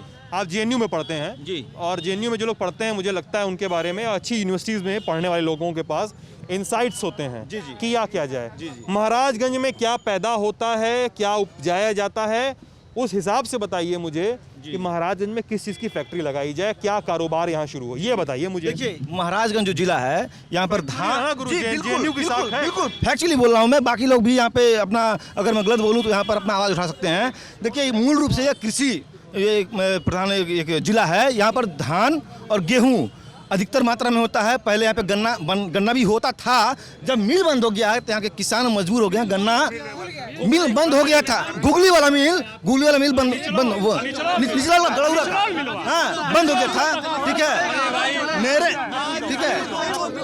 उसके बाद जी देखिए फरेंदा का, देखिए पहले घुगली पहले इस जिले के आसपास मिल चल रही है, बंद है, चल रही कि बंद है? ये बंद है। फरेंदा का बंद है, फिर आपका घुगली का बंद है, गड़ौरा का साथ वहाँ पे साथ चालू होगा। चल रही कि बंद है? मिल चल रही कि बंद है? चल रही है। सिसवा चीनी मिल चल रही है, गड़ौरा चीनी मिल चल रही है। चारों चीनी मिलों को बसपा की सरकार में बंद किया गया था। गडौरा चीनी मिल हमारे सरकार में जाके चालू हुआ। बकाया भुगतान को सरकार ने, बकाया जितना भी गन्ना मूल्य था हमारी सरकार ने उसका भुगतान कराया और अभी तक हो भुगतान- चुका 90%। 90% हुआ है ना, 10% तो बाकी है। देखिए सर, सालों साल का कर्जा कोई एक बार में चुका देगा। 11 करोड़ 66 लाख देखिए, 370 मैं कह रहा हूँ आपके पास कैमरा है, फैक्ट्री का। आपके पास कैमरा है, माइक है, मैं एक पक्ष रख रहा हूँ, ये दूसरा पक्ष रख रहे हैं। आप दोनों पक्ष सुन लीजिए, सुन लीजिए और जाकर आप फैक्ट चेक कर लीजिएगा। उसके बाद आप अपने वेबसाइट पे प्रसारित करिएगा कि कौन पक्ष सही बोला है, कौन पक्ष झूठ बोला आप है। अपनी बात तो बताइए जी, पहले, अपनी तो बात यहाँ बताइए। पे मूलतः धान गेहूं और गन्ना होता था, गन्ना अब नहीं हो रहा है, धान गेहूं हो रहा है। तो यहाँ पर कृषि से जो संबंधित जो कारखाने हैं या यहाँ पर जो कुछ ऐसे मिल वगैरह का इस्टेब्लिश किया जाए जहाँ पर लोगों को यहाँ पर रोजगार का देने का प्रावधान किया जाए। उसके साथ साथ या एक सेकंड आपको भी चुप रहिए एक सेकंड। मैं जो लोग पीछे खड़े हैं, जो लोग एकदम पीछे के लोग खड़े हैं, उन लोगों को अगर लगता है कि यहाँ पर कुछ खास लोगों को ही बोलने दिया जाएगा तो ऐसा मत सोचिएगा। आप लोग भी आगे आके बात कर सकते हैं। मुझे बहुत अच्छा लगेगा कि ज़्यादा से ज़्यादा लोग हमसे बातचीत करें, ठीक है। मुझे बहुत अच्छा लगेगा ज़्यादा से ज़्यादा लोग हमसे बातचीत करें। नेता कम बोले, लोग ज़्यादा बोले, वोटर ज़्यादा बोले, मुझे ज़्यादा अच्छा लगेगा। हम ग्रामीण क्षेत्र से हैं, किसान के पुत्र क्या नाम है आपका? सदरुद्दीन अंसारी। हाँ, सदरुद्दीन अंसारी सदरुद्दीन अंसारी जी, कहाँ रहते हैं? जी, हम सदर विधानसभा के ग्राम पंचायत इमिलिया से हैं। अच्छा, कहाँ क्या करते हैं? किसानी करते हैं? किसानी करते हैं अच्छा, क्या क्या वो हैं, क्या क्या चल रहा है? जी। किसान इस समय बहुत बदहाल है। हम बोए लोग क्या हैं? धान बोए थे, 1200 रुपया प्रति कुंटल बेचने पे मजबूर हुए हैं। जब हम लोग की धान समाप्त हो गई है तब जाके सरकारी तौल चालू हुई है। और बड़े बड़े जमींदारों को, बड़े बड़े लोगों को ही सरकारी क्रय केंद्र पे धान लिया जा रहा है। और गरीब, ध्यान दीजिएगा, 750 का अंतर है सरकारी और प्राइवेट में। और हम जो युवा किसान के बेटे हैं उनको रोजगार नहीं उपलब्ध हो पा रहा है। और महंगाई चरम सीमा पे है। और ग्रामीण क्षेत्रों की रोड तो एकदम जर्जर व्यवस्था है। अच्छा, और तो क्या धान की आपके गांव में कितने लोग धान नहीं बेच पाए? जैसे छोटे जो किसान हैं वो मजबूरी में जुताई और बीज और खाद के लिए पहले ही बेच देते हैं। लगभग 1200 रुपया, 1100 रुपया प्रति कुंटल के लिए बेचते हैं। और सरकारी रेट मिलने में भी टाइम लगता है, इसलिए जुताई के लिए पैसा इकट्ठा करने के लिए पहले प्राइवेट में मजबूरी में बेचना पड़ा। प्लस सरकारी तौर पे 5 किलो प्रति कुंटल पे कटौती करके मतलब तौल किया जा रहा है। और रात को धान में नमी मतलब पहले गिरा दे रहे हैं वहाँ पे, तो नमी नापने पड़े सुबह होता है तो शीत में जब धान, मेरी बात सुनिए, धान गिरा दिए जहाँ तौल हो रहा है, रात में खुले में। भाई साहब आप लोगों को बहस करनी है, पीछे जाए कर लीजिए। मुझे दूसरों की बात सुनना है, मेरे लिए ज़्यादा जरूरी है। हाँ। सुनिए धान गिराने पे 8-10 दिन लग जा रहा है। और रात में जब शीत पड़ रहा है तो उसमें नमी आ जा रही है। सुबह को नमी जब नापी जाती है तो वहाँ पे लोग कहते हैं नहीं, आपकी धान लेने योग्य नहीं है, ये नहीं है, वो नहीं है। क्या मतलब नमी खुले में धान के अलावा सुखाने के अलावा कोई विकल्प नहीं है? नहीं, कि हमारे क्षेत्र में दरौली न्याय पंचायत में कोई व्यवस्था नहीं है। दरौली न्याय पंचायत में क्या, जहाँ जहाँ जानकारी है, कोई व्यवस्था नहीं है। ध्यान दीजिए सर, यहाँ पे भी आकाश मिश्रा नाम है, मैं DDU से LLB करता हूँ, गोरखपुर यूनिवर्सिटी से। यहाँ पे रूलिंग पार्टी के जो मेंबर, आप अपनी बात रखो, पार्टी पे अटैक अपने हिसाब से कर लेना, लेकिन पहले तथ्य रखो, बाद में करना। ये जो महाराजगंज जिला है वो एग्रीकल्चर पे बेस जिला है। यहाँ पे निस्टॉल में एक JSB शुगर मिल है जो पिछले वर्ष चली, लेकिन वो उस ईयर का भी पेमेंट नहीं की और उसके बैकअप ईयर का भी जो पेमेंट है करोड़ों रुपया बकाया है। और वहाँ का जो सिटिंग MLA हैं प्रेम सागर पटेल, उन्होंने कहा कि अगर मिल नहीं चला तो गोमती नदी में कूद जाएंगे। उस साल पटेल, हाँ, लेकिन उस साल वो मिल नहीं चला। नेक्स्ट ईयर चला लेकिन वो पेमेंट आज तक नहीं की। सब मेरे मतलब विधायक को बोलना करा कि पड़ा कि पेमेंट करो वरना मैं बोला कि अगर मिल नहीं चालू होगा तो मैं गोमती नदी में कूद के जान दे दूंगा। कूद जाएंगे, लेकिन मिल बंद रहा है उसके। अरे भैया ये क्या मतलब कह रहे हैं आप? वीडियो क्लिप है 11 करोड़। लेकिन सर उस ईयर मिल नहीं चली, नेक्स्ट ईयर चली, लेकिन उस जिस ईयर चली उसका भी पेमेंट आज तक नहीं हो पाया। उसका भी पेमेंट करोड़ों रुपया आज तक नहीं हो पाया। आलम यह है कि वहाँ का किसान अपनी लड़की की शादी करना चाह रहा है तो नहीं हो पा रहा है। है। ये आलम सर एक फैक्ट मैं देना चाहता हूँ, देखिए कोई भी कंपनी स्टेब्लिश होगी या कोई भी कारखाना तो थोड़ा टाइम लगेगा, लेकिन एक काम ऐसा, एक सुझाव ऐसा है जो तत्काल लागू हो जाएगा। वो बता रहा हूँ कैसा। जैसे हमारे भाई सब कह रहे थे कि धान हम 1200 रुपये प्रति कुंटल बेचने को मजबूर हैं, क्योंकि छोटे किसान हैं और हमारे पास कोई आय का साधन नहीं है, हमारे पास पैसे नहीं हैं। लेकिन वहीं पे जो सरकारी खरीद का केंद्र है वो 1940 और 1965, अगर उत्तम किस्म का है तो 1965 और एवरेज है तो 1940, यानी कि 1200 से आप 1940 देखेंगे तो 750 रुपये का अंतर पड़ रहा है। और वो लोग नहीं तौल पा रहे हैं, क्योंकि वहाँ पर सही समय से तौल नहीं हो रही है, वो लोग वहाँ पर पहुँच नहीं पा रहे हैं, क्योंकि वहाँ पे अनियमितता है, वहाँ पर सरकार सही से तरीका वहाँ पे नहीं लागू किया है ताकि हर कोई तौलवा पाए। तो सर अगर उन सभी लोगों को जो MSP है अगर सरकार लागू कर दे, जो किसान आंदोलन में ये बात रखा गया था, अगर सभी को MSP दे दिया जाए, चाहे वो बनिया जो प्राइवेट बनिया है उनको बेचें तब भी उनको 1940 मिले, और आप अगर खरीद केंद्र पे जा रहे हैं, बेचने जा रहे हैं, जो सरकारी जो गारंटी वाला लगा हुआ है MSP का, तो हर किसी को 1940 अगर मिलेगा तो उनको अपने आय में कहीं ना कहीं वृद्धि होगी। उसके कम से कम इतना दे दिया जाए, इतना सरकार एक लाइन लिख करके एक दस्तखत कर दे, एक गैजेट जारी, एक आदेश जारी कर दे तो तुरंत हो जाएगा। बाकी आप कारखाना जो एग्रो बेस्ड है, जो एग्रीकल्चर जो बेस्ड जो कारखाना है उसको यहाँ पर लगा सकते हैं। लोग यहाँ बात कर रहे थे रेलवे का यहाँ बहुत ज़्यादा जरूरी सर, इसलिए ताकि अगर रेलवे हाँ अगर आ जाएगा, रेलवे की बात सतीश रेलवे की बात हुई है, एक जानकारी हाँ सर जल्दी से छोटी जानकारी है, जल्दी से मुझे और लोगों से महाराजगंज तहसील और आधा निचलौल तहसील, ये पंजाब से अधिक जो उत्पादन की जो क्षमता है गेहूं, महाराजगंज जो तहसील है और जो निचलौल की आधी तहसील है वो पंजाब से अधिक उत्पादन करता है गेहूं, और बंगाल से अधिक चावल पैदा करता है, यानी धान पैदा करता है। अभी इस साल चुनाव है 2022 में, पराली एक बहुत बड़ी इशू 2 साल से आ रही है, क्योंकि पराली जलाना नहीं है, किसानों को अलग से मुआवजा दिया नहीं जाएगा पराली जलाने के लिए। रात भर छुट्टा पशु, हमारे जंगली इलाके से संबंध रखने वाले और जो गांव और धूस से संबंध रखने वाले जो किसान हैं, जिनके खेत के आसपास में बागीचे हैं, तो तमाम छुट्टे पशु घूमते रहते हैं। यहाँ तक कि नील गाय की बड़ी समस्या है महाराजगंज जनपद में। रात भर किसान रत जग्गा करता है, उसके बाद भी परेशान रहता है। और एक छोटी सी समस्या जो है पराली वाली, इस बार चुनाव था तो एक वीडियो वायरल हुआ था, विधायक जी ने कहा कि जाओ फूंक दो, मैं देख लूँगा, कोतवाल कुछ नहीं बोलेगा। लेकिन यही चुनाव नहीं रहता तो उसके हाथ में हथकड़ी लगी होती, वो कोतवाली में बैठाया गया होता। तो किसान के साथ दोहरा मापदंड क्यों अपना रही है सरकार, इसका जवाब दें। और भी लोग सतीश और भी लोग आता हूँ और भी लोग हैं। मैं सोचता हूँ किसानों संबंधित इसने दे दिए, ये मेरा पर्सनल नहीं है सर, ये मेरा पर्सनल नहीं है। ये देखिए सर, एक है जो खाद का जो क्रय विक्रय है सर, खाद टाइम पे नहीं मिल रहा है, लोग प्राइवेट में खरीदने को मजबूर हैं, और खाद खेत में नहीं डालेंगे तो पैदा नहीं होगा। तीसरी बात जो है जो डीजल जो इतना महंगा हो गया है यहाँ पर सर, नहर की महंगाई, खाद हो गया, MSP हो गया सर, नहर की व्यवस्था नहीं है। किसानों को सब्सिडी पर डीजल मिलना चाहिए, खाद मिलना चाहिए। खाद टाइमिंग से नहीं मिल पा रहा है। बताइए सर। ये अभी तमाम इन्होंने किसान का और बाकी बात किया। उत्तर प्रदेश की सरकार ने 1 डिस्ट्रिक्ट 1 प्रोडक्ट लागू किया है प्रत्येक ज़िलों में, और यहाँ फर्नीचर को दिया गया है कि यहाँ अपने जनपद में फर्नीचर उद्योग जो है उसको लगाया जाएगा। उस पर काम भी गवर्नमेंट सब्सिडी दे रही है, काम भी चल रहा है।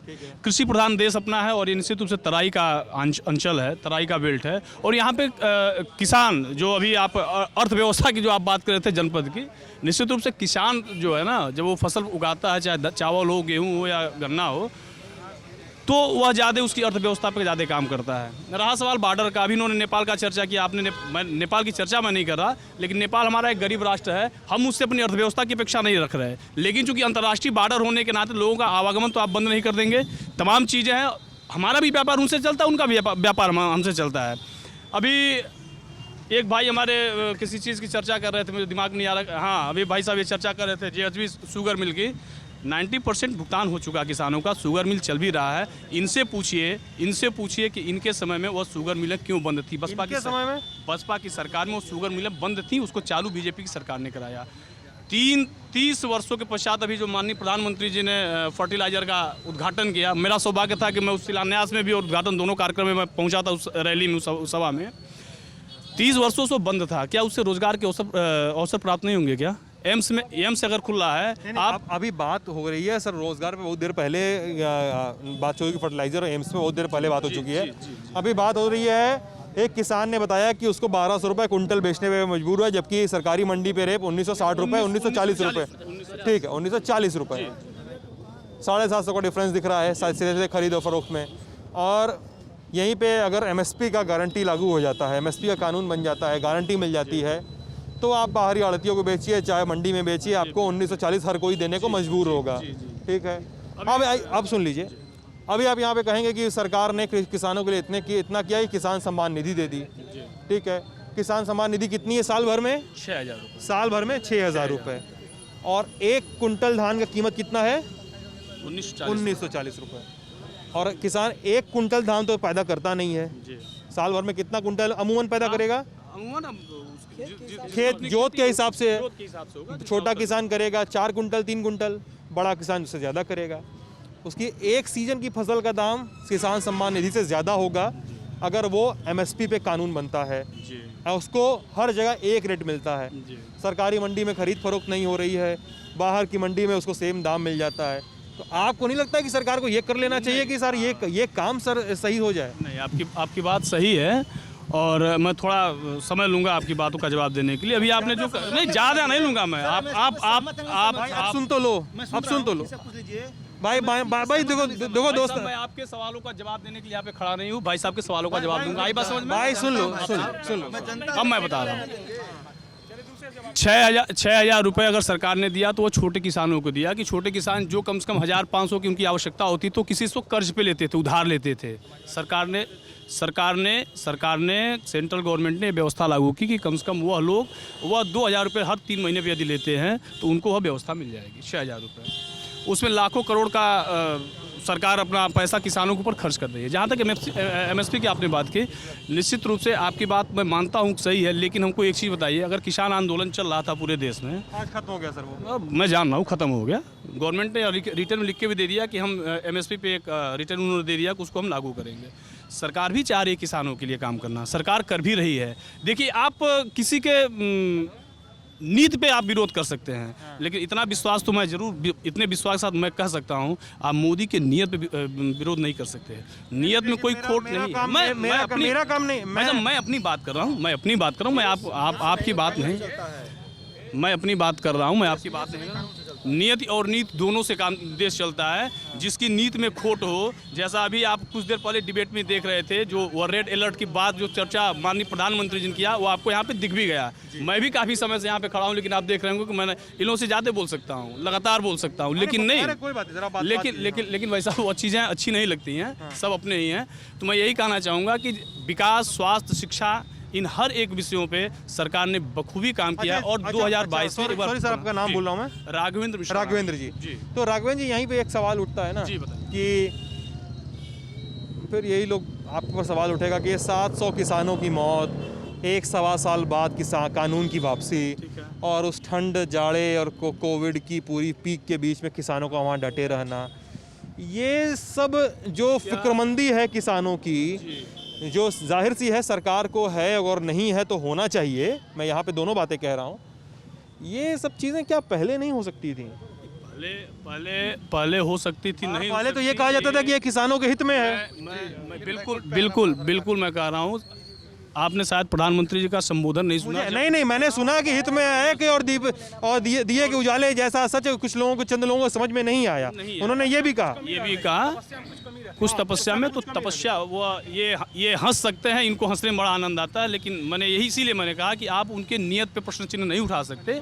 और रह गया सवाल 2000 चुनाव ना होता या चुनाव ना होता तो आप क्या करते? मैं ये कह रहा हूँ, लोगों की बात सुनेगा फंस जाएंगे। नहीं, मैं लोगों की बात नहीं सुन रहा हूँ, मैं ये कह रहा हूँ, ये यदि साल 1.5 साल से था, ये मुझे लगता है कि सब लोग जानते हैं कि राजनीति से प्रेरित था। इस पे हर एक पार्टियों ने राजनीति करने का प्रयास किया। किसान आंदोलन पे सपा रही हो, कांग्रेस रही हो, बसपा, राजनीति से प्रेरित था। उसमें बिल्कुल मैं कह रहा हूँ, फंडिंग लोग करते थे। अच्छा, क्या उनको आप किसान, क्या आप उनको किसान मानेंगे क्या, जो 26 जनवरी को लाल किले पे लेके झंडा ले पहुँचते हैं, उनको आप किसान मानोगे क्या? फंडिंग हो रही है। बिल्कुल फंडिंग हो रही थी। मीडिया ने ही बहुत सारी चीजें बताया, तमाम चीजें मीडिया ने बताया। कहाँ से फंडिंग हो रही थी? ये सब बाहर से फंडिंग हो रही थी। यहाँ के जो लोग जो जिनको मोदी से बड़ी दिक्कत है भाई साहब चिल्ला रहे हैं आप इतना यार।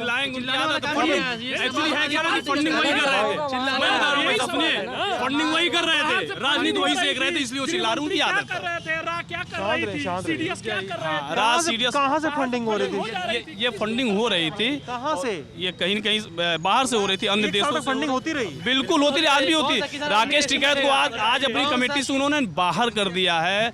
कल का न्यूज में देख रहा था, राकेश टिकैत बेचारे बाहर चले गए हैं कमेटी से। उस कमेटी में नहीं, आखिर क्या उन्हीं के तमाम ऐसे किसान हैं जो, अच्छा राकेश टिकैत जब यह किसान कृषि बिल लागू हुआ, यही राकेश टिकैत का एक मैंने वर्जन पढ़ा था कि ये किसानों के हित में है। अचानक कौन सी ऐसा मैं पढ़ा था, है मेरे पास, पूछ रहा हूँ आपसे, मैं किसी पेपर में पढ़ा था मैं वक्त। उनके पिताजी भी जो महेंद्र टिकैत थे वो भी इन सब चीज़ों से सहमत थे, लेकिन मैं उनकी मैन टिकट की बात नहीं कर रहा, उनके समय पे हुआ नहीं, काफ़ी समय पहले चले गए हो। राकेश टिकैत ने इस पर समर्थन किया था, और क्या हुआ, कानून ऐसे हवा में बन गया था क्या?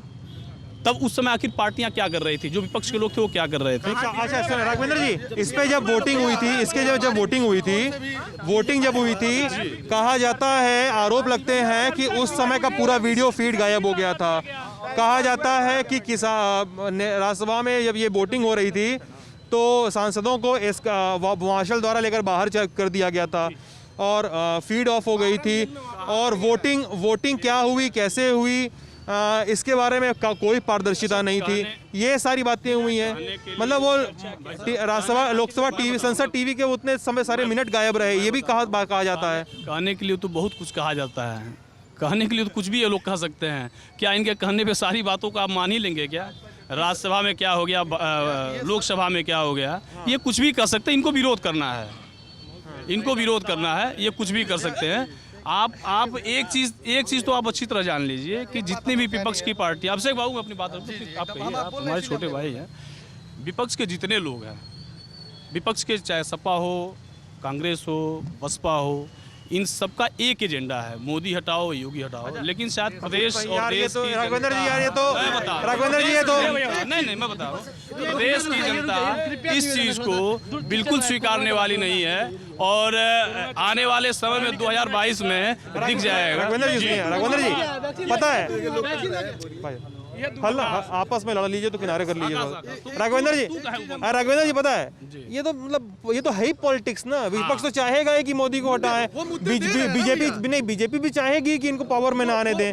ये तो पॉलिटिक्स है, ये तो प्योर पॉलिटिक्स है। ठीक है, अगर वो मुद्दा ना दे। भाई साहब थोड़ा सा आराम से। हाँ, मुद्दा ये है ना कि हमारा ये सवाल हो जा रहा है कि इसमें कि ठीक है कि आपने एक साल, अगर आपके हिसाब से फंडिंग हो रही है, बाहर से फंडिंग हो रही है, फंडिंग कोट एंड कोट, तो 1.5 साल बाद फंडिंग, अगर फंडिंग हो रही थे, 1.5 साल तक फंडिंग रोकने के बजाय 1.5 साल बाद कानून वापस ले लिया गया। सर इमरजेंसी के टाइम में आंदोलन नहीं हुए थे, उस टाइम में भी तो हुए थे। तो उस टाइम ये गवर्नमेंट पूरा ऊपर से लेके नीचे तक आज जो भी नेता सत्ता में बैठे हुए हैं और जो भी थे, अरुण जेटली हैं, ये लोग जितने लोग भी उस आंदोलन से ही निकले हुए थे, या उस समय ये लोग जो आंदोलन कर रहे थे उस समय वो लोग सही कर रहे थे। और इस समय अगर ये लोग सत्ता में हैं और विपक्ष वाले उसके किसान आंदोलन के पक्ष में बोल दिए तो वो फंडिंग कर रहे थे। ये कौन सी बात हुई? ये करे तो सही और दूसरा करे तो गलत। इमरजेंसी के टाइम में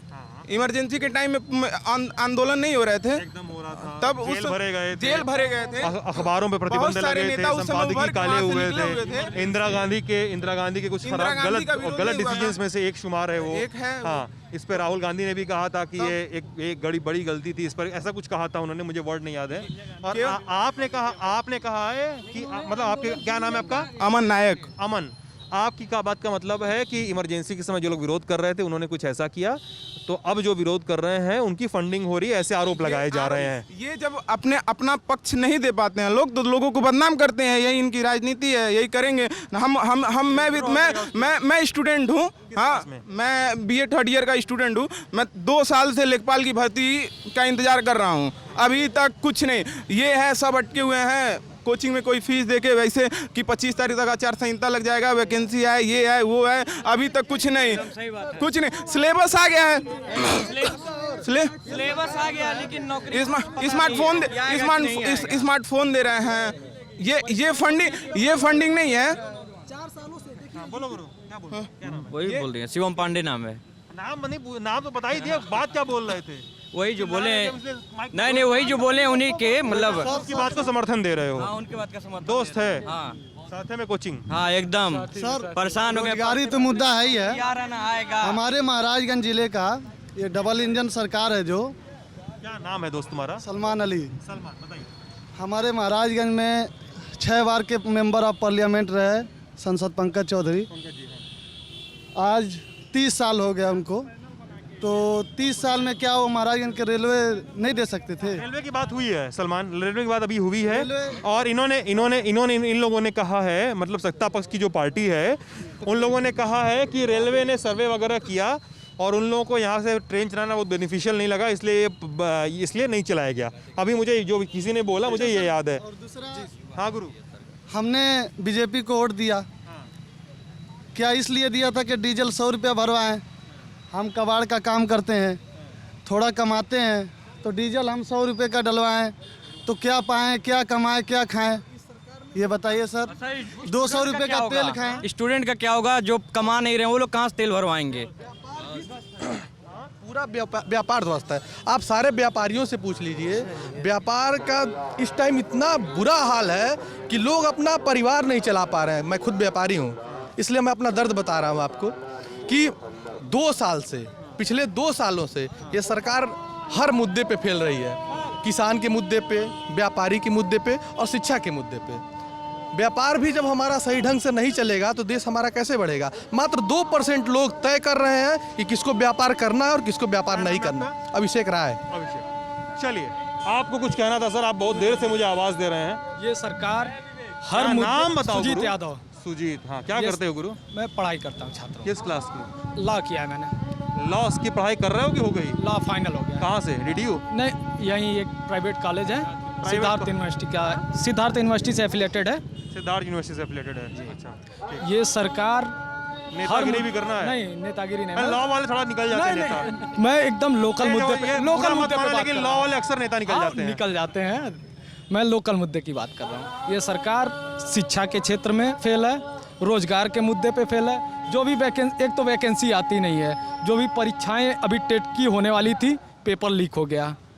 ठीक, फिर स्वास्थ्य के मामले में सरकारी अस्पताल में दवाइयाँ नहीं हैं, डॉक्टर नहीं हैं, और फिर जो बहुत सारे यहाँ महाराजगंज के लोकल लोग जो दिल्ली मुंबई कमाने जाते थे, कोरोना के टाइम में पैदल साइकिल से लोग वहाँ से वापस आए। कोई बसों का इंतजाम नहीं था, ट्रांसपोर्टेशन का कोई।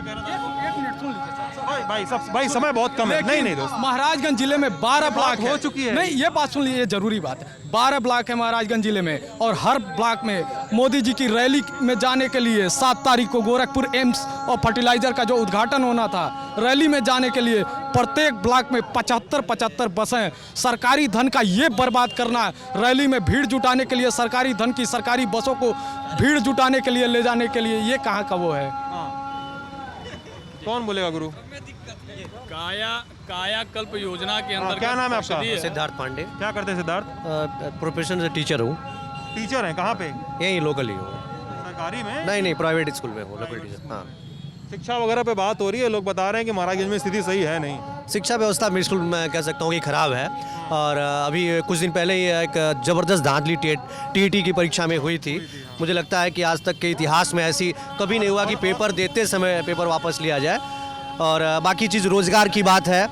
सरकार अभी तक जो है सिर्फ नई भर्ती के नाम से, पिछली भर्ती 69,000 68,500 अखिलेश की थी, तो भर्ती अभी तक नहीं कर पाई। रोजगार की 4 लोग बात कर चुके हैं आपके साथ। रोजगार की बात कर चुके हैं लोग। लगभग उत्तर प्रदेश में 4.5 लाख रोजगार उत्तर प्रदेश की सरकार ने 4 लाख नहीं मिला है। 4 लाख नहीं मिला है। देखिए संविदा का जुमला है, एक जुमला प्रमोशन दे दिया जा रहा है, उसको रोजगार अगर मान लिया जा रहा है तो ये रोजगार नहीं है। ठीक है, इनकी सरकार इतनी कमजोर है कि पेपर नहीं सही करा पा रहे हैं, लीक हो जा रहा है। नहीं, हमारी सरकार सिर्फ एक ही उल्लू काफी है बर्बाद गुलिस्ता करने को। हर शाख पे उल्लू बैठा है, अंजाम गुलिस्ता क्या होगा? इतना देर से शेर सुनाने के लिए बुला रहे थे हमको। नहीं सर, हम व्हाट्सएप पे भेज देते, पढ़ लिए होते हैं हम यार। शुरुआत कर रहा हूँ मैं अपनी बात को, किसी भी बात को रखने से पहले कुछ ऐसे मतलब ऐसा बोलना चाहिए कि एकदम मैंने लोगों को लगा अरे क्या बोलने वाला है ऐसा। जी जी जी, थोड़ा सा बस मैं ये कहना चाहता हूँ कि मैं बड़ी बड़ी और राष्ट्रीय और देश की बात नहीं करूँगा, स्थानीय मुद्दों में बात करना चाहता हूँ। मेरा नाम अदीब मौसम। अदीब, बहुत देर से बहुत सारे मुद्दों पे बात हो चुकी है, बातचीत खत्म करने का समय हो चुका है। मेरी लास्ट पहले हाथ नहीं पकड़ो यार प्लीज, जो ये यहाँ मैन का हैंडलिंग नहीं होगी, मैं बात सिस्टम है और देश का जो सरकारी सिस्टम है वो उस बोर्ड की तरह उल्टा लटका हुआ है, कोई उसे सीधा नहीं कर पा रहा है। एक बार उधर दिखा दीजिए सर, उसे कोई सीधा नहीं कर पा रहा है, बस ये समझ लीजिए। भाई तुमने बोर्ड की तरफ दिखा दिया, हंस लिए, ताली बज गई, लोग खुश हो गए। मुझे तथ्य बताइए, आप तथ्य बताइए कैसे सरकारी सिस्टम उल्टा है यहाँ पे, अब बताइए मुझे। जी सर, मैं बताना ये चाहता हूँ कि यहाँ पर 1989 में ये जिला बना, तब से लेके आज तक जैसे बहुत सारी सरकारें आई गई, लोग कहते थे ये कि नहीं केंद्र में सरकार नहीं है, हमारी सरकार केंद्र में नहीं है, हमारी सरकार राज्य में नहीं है। इस वक्त आप उठा के देख लीजिए, बीजेपी की राज्य में भी सरकार है, पूर्ण बहुमत की सरकार देश में केंद्र में भी है। यहाँ का वित्त मंत्री है, सांसद जो है यहाँ पे कई सालों से हैं, वित्त मंत्री हैं इस वक्त, और सब कुछ सिस्टम बीजेपी का है। बावजूद उसके यहाँ महाराजगंज का जो विकास है या जो फ्यूचर है अधर में लटका हुआ है। दसियों बार हो चुकी है अदीब, तुम बात में अभी बोल रहे हो तो मुझको लग रहा है कि शुरुआत से सब एक बार गिनाए लें, लेकिन मुद्दा एक कुल बात हो चुका है। बात हो रहा है रोजगार पे, इन्होंने 4.5 लाख कहा, वो भी हो चुकी है बात गुरु, ये इन्होंने 4.5 लाख कहा, उसके बाद बहस में हल्ला हो गया। 4.5 लाख पर गुरुजी लोग एग्री नहीं कर रहे हैं। ये नहीं करेंगे चूंकि एक पार्टी विशेष के लोग हैं, इसलिए एग्री नहीं करेंगे। रही बात अभी शिक्षा पे चर्चा एक चल रही थी, मैं हूँ बिल्कुल, मैं भाजपा का नगर का अध्यक्ष हूँ, मैं डंके की चोट पे कहता हूँ भाजपा को, उसमें कोई शर्म की बात नहीं है। परिषदीय विद्यालयों को कायाकल्प योजना के तहत सारे परिषदीय विद्यालयों का आपको ज़्यादा दूर जाने की आवश्यकता नहीं। अभी शिक्षा के लोग बात कर रहे थे, आप यहीं से मुश्किल से 500 मीटर अंदर चलिए, मैं जिस वार्ड में आप खड़े हैं यहाँ पे 3 विद्यालय मेरे अंडर, मैं यहाँ सभासद भी हूँ। मेरे पास समय जी बताइए। नहीं, मैं बोल रहा हूँ 1 मिनट में अपनी बात खत्म। मैं वही बता रहा हूँ, परिषदीय विद्यालयों में कायाकल्प योजना के तहत सारे विद्यालय जो जीर्ण हो गए तो उनको ठीक करके सारे अध्यापकों की उसमें नियुक्ति की गई और सारे अध्यापक उसमें बच्चों को पढ़ा रहे हैं। आज की स्थिति यह है कि जिन विद्यालयों में 40 और 50 बच्चे हुआ करते तो उन विद्यालयों में 200 से 250 बच्चे पढ़ते हैं। बच्चों को स्वेटर, मोजा, जूता, कॉपी, किताब। गांव में बिल्डिंग जर्जर है, गांव में सुनिए, गांव के लोग चर्चा और इसकी कायाकल्प की बात करते हैं। महाराजगंज शहर का मेन चौराहे की कायाकल्प की विद्यालय चौराहा ये बनाया, ये चौराहा जो है ये निर्माण जब टूटा तो उसका कुछ हिस्सा NH में था, वो टूट गया है, उसका प्रोजेक्ट तैयार है, उसका बजट भी पास है, वो अभी विद्यालय लगने चलने जाए। ये कह रहे हैं कि प्रोजेक्ट तैयार है, प्रोजेक्ट पास है, ये बोल रहे हैं। सरकार जो है इस बार जो है चुनाव आने जा रहा है और कायाकल्प की बात करते हैं। कायाकल्प आज नहीं चल रहा है, कायाकल्प जो है आज नहीं। ये बातचीत अब खत्म करने की ओर है, किनारे हटिए भाई, एकदम कह दूंगा सर। तो ये बातचीत हम खत्म करते हैं और आप ललन टॉप पे ये बातचीत देख रहे थे, अपना ख्याल रखिएगा, हमें अपनी राय से अवगत कराइएगा। महाराजगंज में, गोरखपुर में, कुशीनगर में टीमें हमारी रुकी हुई हैं, हम लोग मिलेंगे लोगों से, बातचीत और करेंगे कई मुद्दों पे। तब तक आप ललन टॉप देखते रहिए।